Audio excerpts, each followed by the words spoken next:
Hello everyone, আমি অঙ্কিতা। তোমরা সবাই কেমন আছো? আশা করি তোমরা সবাই খুব খুব খুব খুব ভালো আছো। তো আজকে হচ্ছে 27শে আগস্ট, বুধবার, গণেশ চতুর্থী।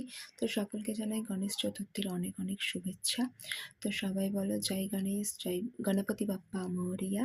তো আজকে আমি ঘরে গণেশ পুজো করেছি। গণেশ ঠাকুরকে একটা মালা পরিয়েছি গণেশজিকে।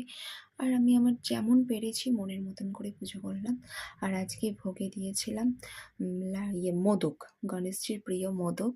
আর এখানে গণেশজিকে যা যা দিয়েছি, গোপুসোনাকেও সেম সেম দিয়েছি। আমি যেটাই দিই দুই ঠাকুরকে সেম সেম দিই। তো আজকে গণেশজিকেও মোদক দিয়েছি, গণেশজির প্রিয় মোদক। আর বিকেলে দেবো লাড্ডু। আর এদিকে দিয়েছি গোপুসোনাকেও আজকে মোদক দিয়েছি। আর আজকে মালা দিয়ে এইভাবে সাজিয়েছি দুই ঠাকুরকে।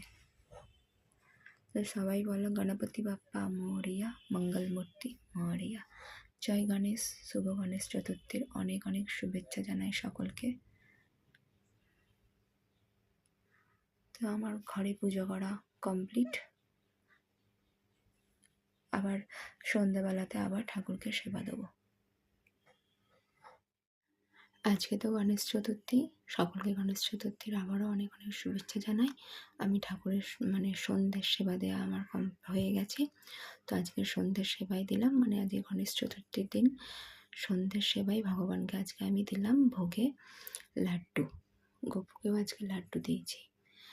ব্যাপারটা হচ্ছে সকালবেলা গণেশজির তো প্রিয় লাড্ডু আর মোদক। সকালে মোদক দিয়েছি আর সন্ধ্যাবেলায় ভোগে দিলাম লাড্ডু। তো সকলকে গণেশ চতুর্থীর আবারও অনেক অনেক শুভেচ্ছা জানাই। সকলে ভালো থেকো, সুস্থ থেকো। তো সবাই বলো জয় গণেশ, গণপতি বাপ্পা মোরিয়া।